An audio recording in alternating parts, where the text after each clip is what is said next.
Okay students, तो आज का क्वेश्चन है out of 180 students in A class 7 students failed in all the 3 subjects physics, chemistry, maths. Only 144 students pass in only 1 subject and 21 student pass in only 2 subjects.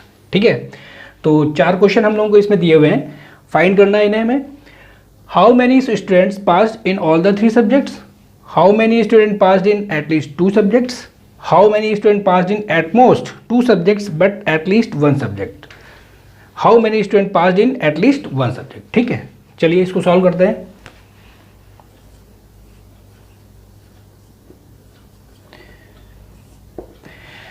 इसे हम लोग Venn diagram से solve करेंगे. ठीक है,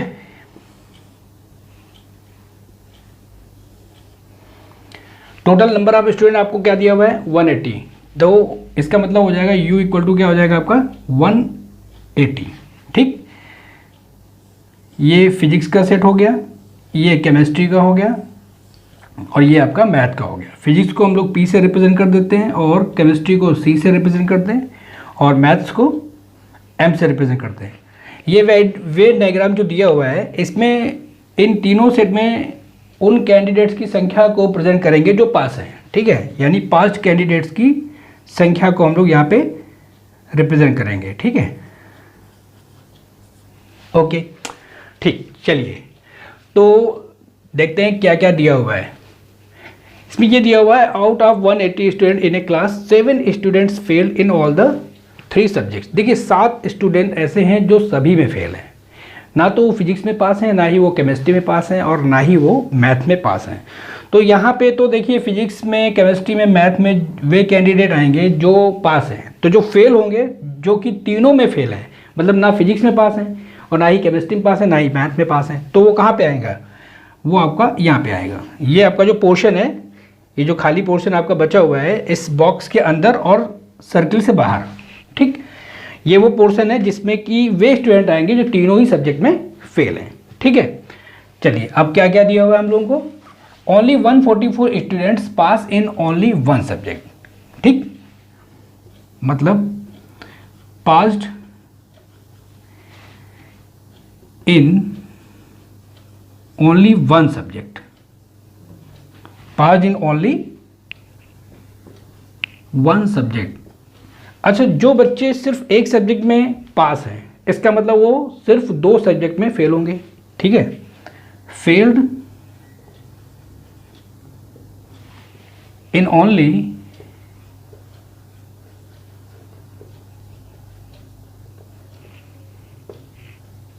2 subjects. ठीक, that implies. अब हम लोग यहाँ पे अगर हम संख्याएं मान लेते हैं, कुछ वेरिएबल्स मान लेते हैं, जैसे यहाँ पे हम मान देते हैं a, b, c, यहाँ हम मान लेते हैं हम लोग x, यहाँ मान लेते हैं y और ये मान लेते हैं z और ये मान लेते हैं हम लोग k.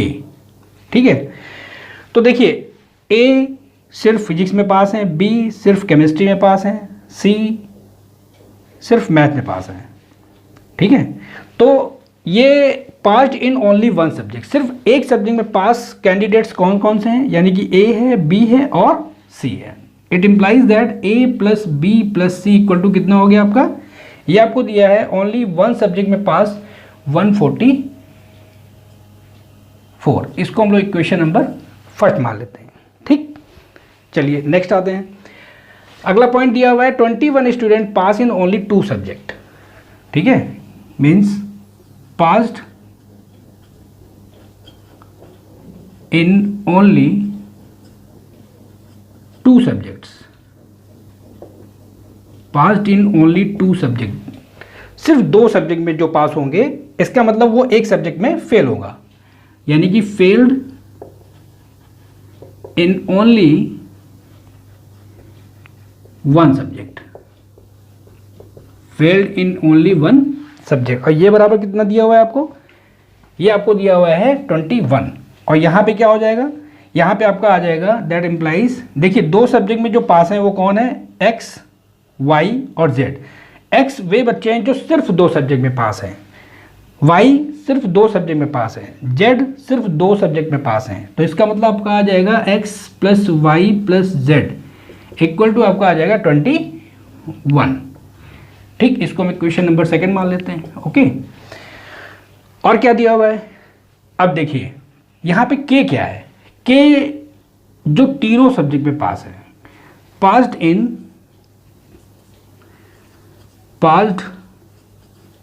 In all three subject, passed in all three subject, या तो हम कह लें passed in all three subject, या हम कह लें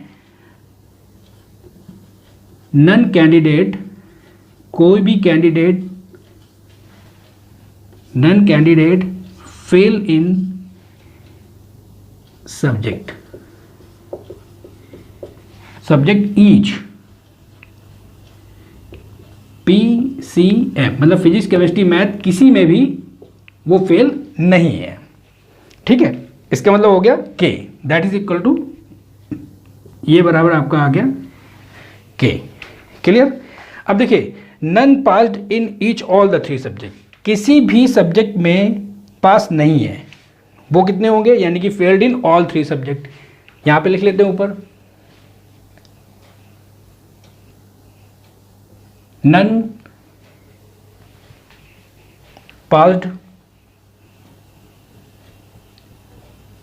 passed in each all three subject, in each all three subject, ये बराबर आपको दिया है 7। कोई भी स्टूडेंट पास नहीं है किसी भी सब्जेक्ट में, यानी कि 7। ठीक। अब देखिए इसका मतलब अगर हम लोग इसको लिखना चाहते हैं तो कैसे लिखेंगे, नन पास्ड, कोई भी पास नहीं है in each all three subjects equal to 7। इसका मतलब ये हो गया, ये 7 कैसे आ सकता है, अगर हम 180 में से इन सभी संख्याओं को लेस कर दें, मतलब 180 minus a plus B plus c, clear, plus x plus Y plus z और प्लस के इक्वल टू क्या आ जाएगा आपका 7। ठीक, इसको हम लोग सॉल्व कर लेते हैं। 180 minus a plus B plus सी की वैल्यू कितनी है 144, plus x plus Y plus Z की वैल्यू कितनी है, ये दी है आपको 21,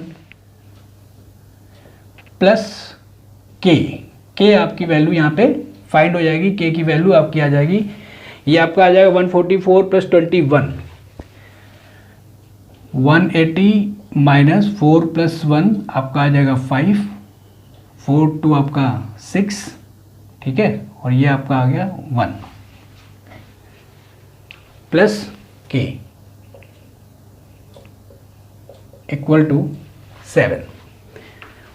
180 में से 165 जाएगा, आपका बचेगा 15, और 15 जब के निकालेंगे यहाँ पे प्लस नहीं होगा, यहाँ पे माइनस हो जाएगा। ठीक है, तो दैट इम्प्लाइज के की वैल्यू आपकी आ गई यहाँ पे 8। देखिए के की वैल्यू आ गई, आपके सारे क्वेश्चन हो जाएंगे। ठीक, चलिए के की वैल्यू आ गई। अब जो क्वेश्चन चाहिए आपको, पहला क्वेश्चन आपको क्या दिया था, how many student passed in all the three subject, यानी कि के। इसका आंसर आपका आ गया के इक्वल टू 8। ऐसे स्टूडेंट जो तीनों सब्जेक्ट में पास होंगे, यानी कि के। ठीक, सेकेंड पॉइंट में आते हैं, how many students passed in at least 2 subject. देखिए एटलीस्ट 2 सब्जेक्ट का मतलब ये हो गया कि वो कम से कम 2 सब्जेक्ट में पास हों। 2 सब्जेक्ट में पास होने का मतलब हो जाएगा या तो वो तीनों में पास हों। ठीक है, कम से कम 2 में पास होने का मतलब होता है या तो वो तीनों में पास होंगे या तो वो दोनों में पास होंगे। तो 2 में पास होने का कंडीशन क्या है, x plus Y plus z, means x plus Y plus z. ठीक है, और अधिक से अधिक 3 में पास हो सकते हैं, यानी कि प्लस के। 2 सब्जेक्ट में पास x वाई जेड और तीनों सब्जेक्ट में पास k, तो एटलीस्ट 2 सब्जेक्ट में पास कैंडिडेट की संख्या x plus Y plus z plus k. x plus Y plus Z की वैल्यू हमें पता है 21, प्लस के की वैल्यू यहाँ रख देंगे, ये आपकी वैल्यू आ गई 29। ठीक, सेकेंड आंसर हो गया। सी अंत, how many student pass in at most 2 subjects but at least 1 subject. इसका मतलब ये हो गया अधिक से अधिक 2 सब्जेक्ट में पास हों लेकिन कम से कम एक सब्जेक्ट में पास हों। तो कम से कम एक सब्जेक्ट में पास कितने लोग हैं? कम से कम एक सब्जेक्ट में पास, तो A plus B plus C, ठीक है, ये सी वाला A प्लस बी प्लस सी, ये कम से कम एक सब्जेक्ट में पास हो गया, ठीक है। और अधिक से अधिक 2 सब्जेक्ट में पास, अधिक से अधिक 2 सब्जेक्ट में पास का मतलब ये हो जाएगा x plus Y plus z. K नहीं लेंगे क्योंकि के हो गया आपका 3 सब्जेक्ट में पास। तो यहाँ पे हम a प्लस बी प्लस सी की वैल्यू कितनी है 144 और x plus Y plus Z की वैल्यू कितनी है 21। तो ये आंसर आ जाएगा आपका 165, ठीक है। अब fourth question, how many student pass in at least 1 subject. कम से कम एक सब्जेक्ट में पास। अब कम से कम एक सब्जेक्ट में पास का मतलब ये हो जाएगा अधिक से अधिक तीनों सब्जेक्ट में पास। तो इसके आंसर आ जाएगा आपका कम से कम एक का मतलब हो जाएगा a plus B plus c, फिर 2 सब्जेक्ट में लेंगे यानी कि x plus Y plus z, फिर तीनों सब्जेक्ट में ले लेंगे यानी कि k। इन तीनों की वैल्यू रख दो, a plus B plus C equal to 144, x plus Y plus z यानी कि 21 और प्लस k की वैल्यू यानी कि 8। तो ये बराबर आपका आ जाएगा 144 प्लस 21 165, 165 प्लस 8 यानी 173। क्लियर, ये आपका आ गया डी का आंसर। तो समझ में आ गया क्वेश्चन? चाहो तो आप एक बार फिर से रिवाइज कर सकते हैं। इसमें आपको दिया था 180 student in A class, 7 student failed in all the 3 subjects physics chemistry math, 144 student pass in only 1 subject and 21 student pass in only 2 subject, ठीक। तो हम लोग जब इसको वेन डायग्राम से स्टार्ट करेंगे तो तीनों में हम लोग A B C X Y Z और K वेरिएबल मान लेंगे।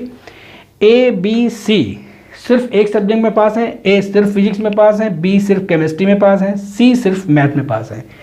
X Y Z सिर्फ 2 सब्जेक्ट में पास हैं, X फिजिक्स और केमिस्ट्री में पास है सिर्फ, Y केमिस्ट्री और मैथ में पास है और Z मैथ और फिजिक्स में पास है और K जो है वो तीनों सब्जेक्ट में पास है, ठीक। तो जो आपको दिया था वो हम लोग चेक कर लेते हैं। 7 जो दिया था इन्होंने, 7 student failed in all the 3 subject. तो ये पोर्शन जो होगा आपका खाली वाला यहाँ पे 7 आ जाएगा। पहला पॉइंट आपका आ गया पास इन ओनली 1 सब्जेक्ट, जो एक सब्जेक्ट में सिर्फ पास होगा वो 2 सब्जेक्ट में फेल होगा, ठीक। अगर कभी ये क्वेश्चन बने कि फेल्ड इन ओनली 2 सब्जेक्ट कितना होगा तो 144 होगा आंसर। यानी कि pass in only 1 subject equal to आपको दिया a plus B plus C equal to 144। Pass in only 1 subject, only 1 subject मतलब a plus B plus C, ठीक। सिमिलरली आगे पास इन ओनली 2 सब्जेक्ट यानी कि फेल्ड इन ओनली 1 सब्जेक्ट। तो 2 subject में सिर्फ पास होने वाले कौन लोग हैं, x y और z। तो x plus Y plus z equal to 21 और तीनों सब्जेक्ट में पास कितने हो जाएंगे, पास इन ऑल 3 सब्जेक्ट। जो तीनों में पास होंगे वो किसी भी सब्जेक्ट में फेल नहीं होंगे, यानी ये आपको संख्या दी हुई है k, ठीक। अब आते हैं none passed in each all 3 subject, किसी भी सब्जेक्ट में पास नहीं मतलब सभी सब्जेक्ट में फेल 7। ये हम लोग निकाल सकते हैं। 180 आपको दिया है, 180 में टोटल इन वेरिएबल्स को सम करके लेस कर देंगे 180 में, तो दैट इज इक्वल टू 7। यहाँ पे हम a प्लस बी प्लस सी की वैल्यू रख देंगे, x plus Y plus Z की वैल्यू रख देंगे, तो k की वैल्यू निकल आएगी आपकी 8, ठीक। और जब k की वैल्यू निकल आई तो आपके सारे सवाल हो जाएंगे। पहला, how many student pass in all the 3 subject यानी k equal to 8। Second, how many student pass in at least 2 subject. At least 2 subject का मतलब होता है 2 सब्जेक्ट में पास और अधिक से अधिक 3 सब्जेक्ट में पास।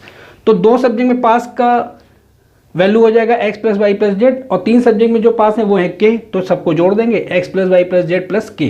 x plus Y plus z equal to आपको 21 दिया और k की वैल्यू आपने 8 निकाल ली यानी कि 29 आ गया, ठीक। How many student pass in at most 2 subject but at least 1 subject. अधिक से अधिक 2 सब्जेक्ट में पास और मिनिमम 1 सब्जेक्ट में पास।